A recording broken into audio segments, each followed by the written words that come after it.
Welcome to A Court of Transformation and Awakening. I'm Lorrie Gray. And I'm Amanda Grace Harrison. And today we are discussing Book 1, Chapter 3.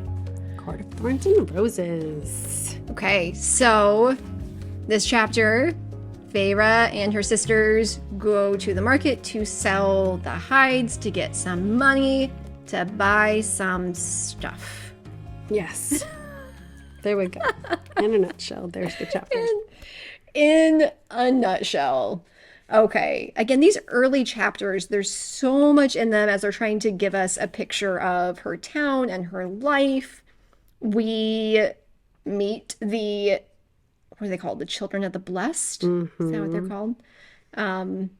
Super interesting stuff. Mm-hmm. I don't know if I necessarily have much to say about that, except that that's a thing that's happening, and we'll learn more about them later.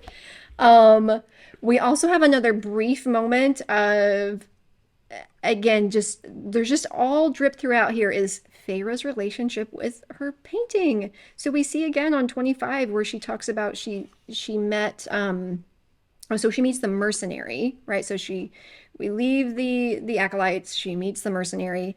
And again, she's like, I pushed against that useless part of my mind. The instinct that had me thinking about color and light and shape. And I kept my shoulders back.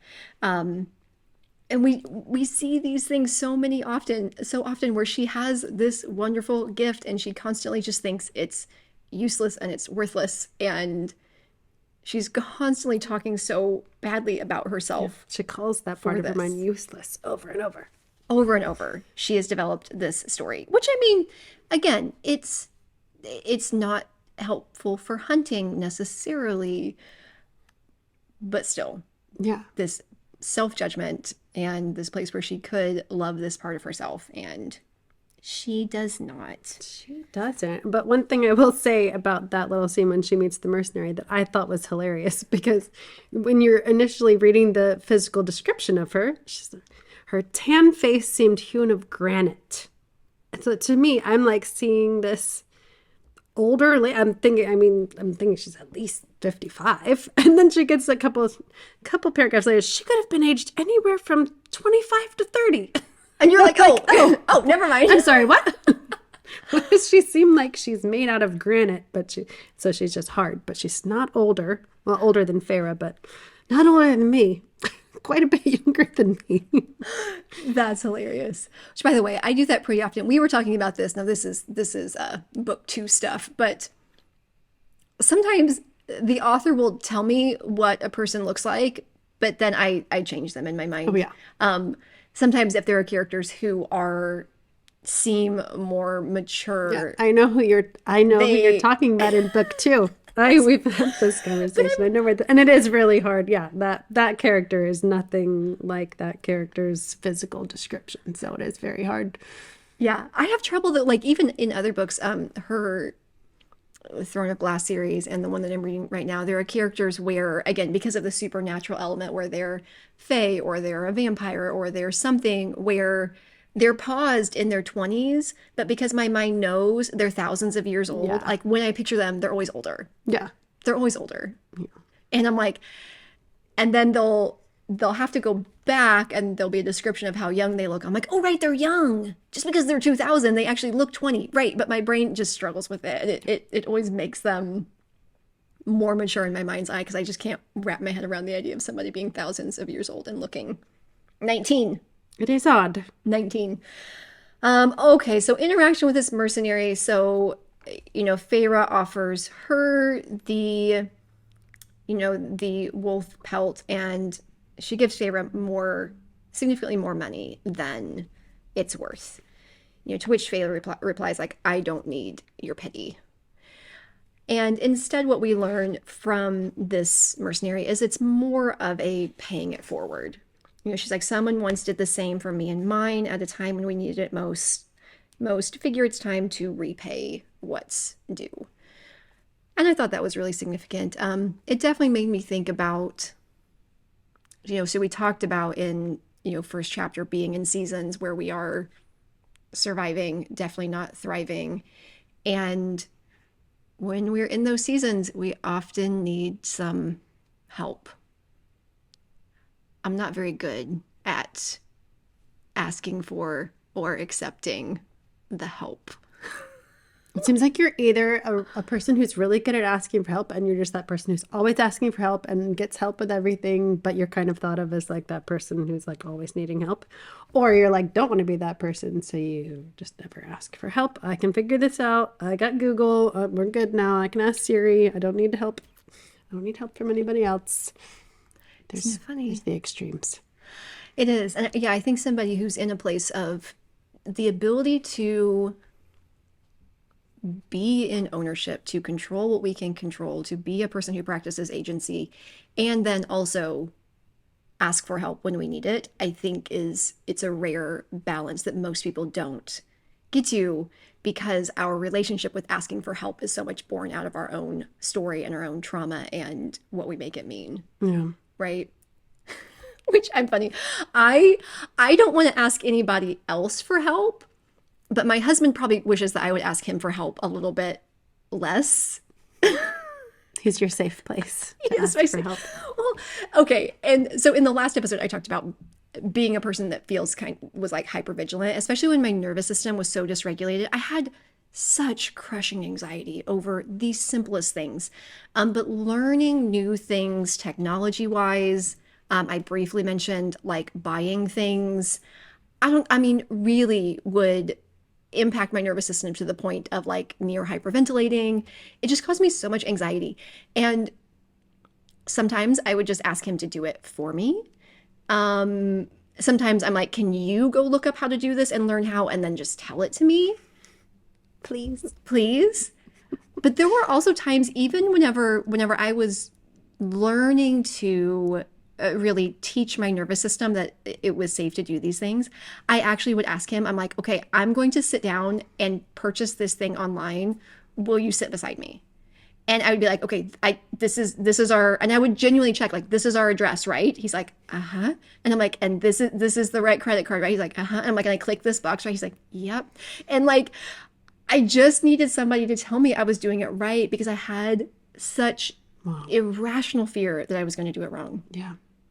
And so I didn't have any problem asking him for help.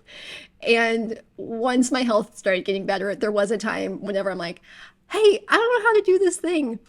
And he started very politely saying, I would love it if you would Google that and try.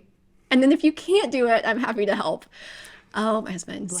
Bless him. He's actually quite good with boundaries and Jeez, wouldn't things that like be that. amazing if we all were? That's fantastic. He has been like really from the get-go in our marriage. He like, I don't think he knew that word Yeah. or what it looked like, but he like instinctively knew how to do boundaries. Yeah, that's awesome. It's kind of weird. I mean, I think probably, I don't know, this is a huge generalization, but I think men in general do not have the struggle with boundaries that women have. And that could be very wrong and sexist of me. But I know that everybody I know who even ever uses the word boundaries or thinks about that or has issues with it seems to be I think female. And it's that whole like women are spaghetti and men are waffles or whatever the heck that thing is, which is another one of no those. idea what you were talking about. It's my mother-in-law's language. May she no rest idea what in you're peace. talking about. Yes, she was all into women are spaghetti. Everything's like this. And then men are compartmentalized. They're Oh, waffles. I get it. Okay, so things go together. Okay, I really had no idea where that was going. I'm like, I am really confused here, but that's hilarious. Okay, women are spaghetti and men are waffles. Might be wrong, but waffles naturally have those boundaries where you can melt the butter and put the syrup in the little stuff in these compartments. It is interesting. And I do wonder, like I said, and I think there's exceptions, but there are, if we look at the idea that, again, trauma, we talked about the nervous system, and that is passed down over, I've heard anywhere between 6 to 8 generations, depending on what you're talking about. So I say, I usually go with 7. But about 7 generations of what was actually unsafe is passed down genetically so that we don't die. Makes so much sense. It really, really So much does. sense. And then you think about the difference between 7 generations back for men versus 7 generations back for women. So for women, speaking up, setting a boundary, like not to even get into the world of marketing, having an opinion. Like women who are trying to do online things in the world today in business. And it's like, why am I struggle to market? I'm like, I don't know. Maybe because, for the last 7 generations, like if a woman stood out, they literally would die and your nervous system's trying to protect you because it thinks you're about to put your life in jeopardy. Maybe a little Maybe. bit of it. So anyways, whenever I work with my clients on marketing, most of the work we do around marketing is nervous system work. Wow, that makes sense. It really does. So all that to say, I'm not about gender stereotypes based on gender because I don't think it's that. But I'm like, but is there truth that if you look at women in general and what we've experienced historically over generations and what that has imprinted onto the nervous system, is that different from a man? Yes. Yeah. Yes, because men were supposed to be out in society. They were supposed to speak up. They were supposed to lead. They were supposed to do all these things. Yeah. And so they don't have the same level of, if you speak up, you may be ostracized or killed or kicked out or in danger in some way. So yeah, it is. Anyways, all that to say, I think that you actually are right on track because of the way that we've been socialized and what women have experienced in terms of trauma over the last several decades. Yeah.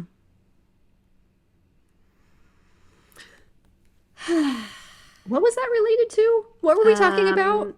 Chris has boundaries. Chris has boundaries. Chris has healthy boundaries. Help. We were talking about asking for help. Asking for help. Oh my word. Speaking of tangents. We're so good at tangents. So good at tangents. But yes, so this space of, Feyre not wanting pity, this really being a thing of this mercenary paying it forward and learning to accept help.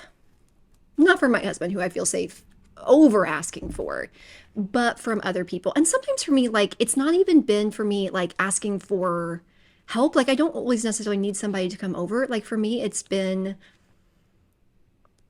having needs and, yeah, kind of being willing to say what I need or to ask for things. So, for example, this week is my daughter's birthday. So fun. She turns 15. So Tuesday, we are driving her across the city to see a friend. Thursday, I have to drive from here all the way to the airport to drop my husband off. So both days are like super long drive days. We're going to be in the car a ton. And then she's seeing another friend on Wednesday for her birthday. And so it was the debate of, do we drive all the way to them? And they offered, like, do you want to drive her here or do you want us to drive there? And my instinct was to say, no, we'll drive to you. Always I want to do that. And I had to like stop and like recognize I did have like a little bit of an elevated heart rate. I felt a little bit of tension in my solar plexus to make a request of somebody else, but to actually say we actually have really long drive days on Tuesday and Thursday. If you could drive to us that day, it would be helpful. Like that was hard for me. Even though they were already offering, They had like they gave you the open door. offered. Like with the mercenary, she's offering her more money, which Feyre needs the extra needs money it. so bad. It's like, don't fight, don't ask why, don't. Who cares if it's pity? It's money. But they're just like, First of it's pity, it's money. Right? But which is what the mercenary says. No, It's but not you that. need my money. You do need my money. Yeah. But anyway, so all that to say, being able to, ask for help and being able to accept it, it's such a deep thing for so many people. And I think it's really difficult. Which, by the way, actually ties into the next passage. So if you have any in the middle, I want to go back to it. Nothing. Okay, so after we meet the mercenary, we meet Isaac, Isaac Hale, and we get to learn about Feyre's relationship with him and what all of that looks like. And on page 31, she says, I couldn't say our lovemaking was particularly skilled, but it was still a release, a reprieve, a bit of selfishness. Okay, this word, selfishness. I'm like, this is not selfishness. Okay, it's genuinely not. And I'm like, the number of people for whom they put the label of selfishness on what they're experiencing in a way that is not true. Like, it's not what's happening. Like, but so many people use this word. And I've gotten to where I just like ask people, or we have to call it out. I'm like, okay, is it selfishness? Like, first of all, how do you define that? What does that mean to you? But most of the time, what this is people not believing that they're allowed to have needs. It's like, I have a need. Oh, and meeting that's like selfish. I'm like, when did that happen? Yeah. Because Like, it's not even, like, at least for me, selfish is like, okay, you did something that was good for you, but bad for others. It was the yes. selfish choice in that moment. But like, it's not hurting anybody unless, I mean, you could get into a lot of I mean, could she spend religious things about, like, oh, his future wife because they're not married. Whatever. There's my Baptist mind going into a whole dialogue. Yeah, there, let's just but not go there. I won't go there. I mean, could we go with like, could Favor spend every single moment in the woods hunting for her family? She was taking time away from hunting, but still. And I think that's the people do that. But like, I mean, her sisters are aloof. Her dad is checked out and depressed. Her oldest sister is like horrible to her. Like, they're barely getting by. And the girl would like a little human connection, right? Like, that's, and I mean, and we can get into all of the actual specifics. I would rather bypass that and just talk like metaphorically. But metaphorically, the fact that she had a need for human connection and met that need is not what selfishness is. No. Good point. I'm glad you noticed that. I didn't even notice that she called it selfish. I have like kind of the a life coach in you. There are certain words.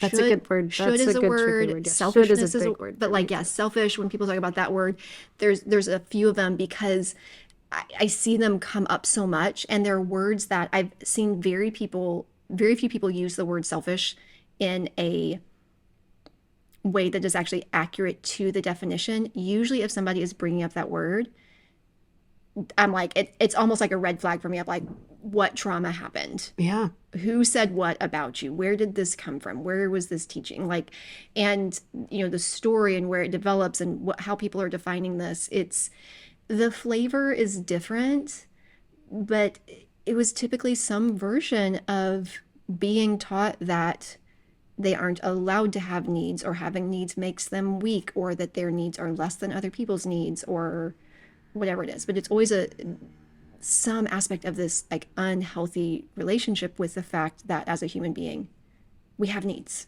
And it's okay to meet them. Yes. Yes. Excellent point, Lorrie. I like that. Oh, Feyre. Oh, Feyre. So even though we can look at this and be like, okay, so maybe this isn't the healthiest choice in some ways. I don't like calling it wasn't selfish. Yes. Yeah. But I love that that shared understanding of how wretched our lives were and would always be. Back to this. Back to Feyre and her Back hopelessness. to her hopelessness. Back to that. But she still, I loved you. In the very next chapter, she she says, I wasn't yet desperate enough to ask him to see me after he was wed. So she, after he was wed, yeah. Right. I wasn't desperate enough yet, but meaning like that's in the back of her mind.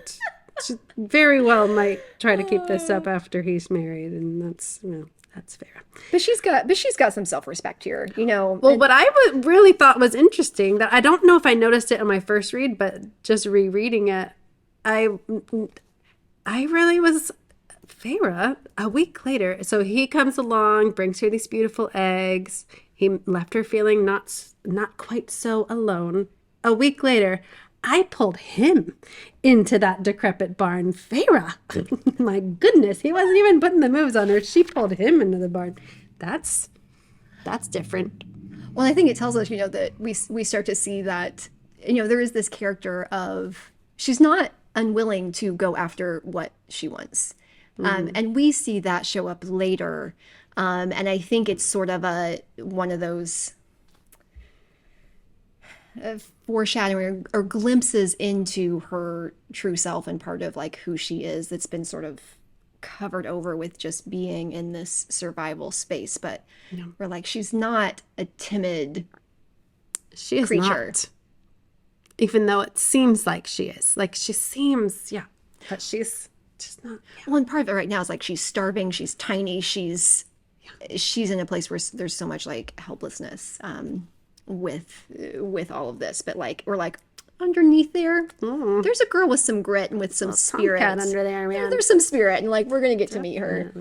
Okay, last thing that stood out to me was that so after she decides, she's done at the market, Isaac's here, she'd rather hang out with him, so she's gonna go hang out with him, and she just gives the money to Elaine and Nesta and lets them go. So there had been all this discussion about who's buying what with the money, and Elaine and Nesta, they both had things that they wanted. Back in the last chapter, we learned though that like Feyre needs shoes more than anybody else.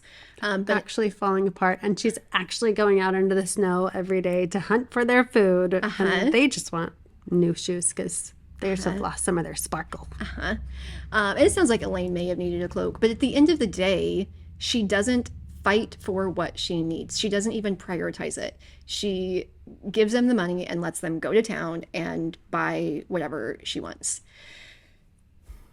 And this is one of those things where, again, getting kind of metaphorical, the question I've asked people a lot of times, I'm like, okay, if you had a priority list, where do you fall on it? I'm like, are you even on page 1? Are we even on or page do you literally 2? just take yourself, and as things get added, you just keep cutting and then dropping it back? Oh, whatever else. There's new things. I'm just going to keep moving me down to the bottom of the list. Right. And yeah, she had this relationship to having needs. So like if I meet my needs, I'm being selfish. I have stuff that I want, but if my sisters want stuff, like they get it first. And we're gonna start to see as we go on where that comes from. But it's interesting, the narratives in our mind that lead us to believe that we don't deserve to have our needs met. Yeah. And we're going to see hers, and we're going to see where they come from, and we're going to see sort of how she thinks of herself. But this moment right here for me was significant of what happens when we have things in our past, when we have that turn into narratives in our mind that lead us to believe that we don't deserve as much as other people. We don't advocate for our needs. They don't get met. And then our feet are cold in the snow. And then our feet are cold. Or something entirely different that's actually relevant to our stories. But yeah. So, all right, chapter 3. And then this is where we have the big break between. So all the way up to this point was just our history, our where Feyre came from. This is all of our context. And now stuff gets real. Dun, dun, dun. Because into the chapter, she's about to finally have the conversation with Nesta about Thomas Mandray. Yeah. I turned to her, opening my mouth. But there was a roar that half deafened me, and my sisters screamed as snow burst into the room, and an enormous, growling shape appeared in the doorway. End of chapter 3. End of chapter 3. Bum, bum, bum. Yay! Well, thank you for joining us today on A Court of Transformation and Awakening. And if you haven't already, be sure to hop on over to ACOTAR, that's ACOTAA.circle.so, where you can tell us what you thought about this chapter and what your feedback and takeaways and how did you experience this? Probably different than we did. Definitely didn't probably think about selfishness for as long as Lorrie did, which is amazing. I love the way her brain works. And also while you're there, you can also look into all of that fun stuff that we have going on there. And we look forward to seeing you there very soon. Okay. Bye, guys.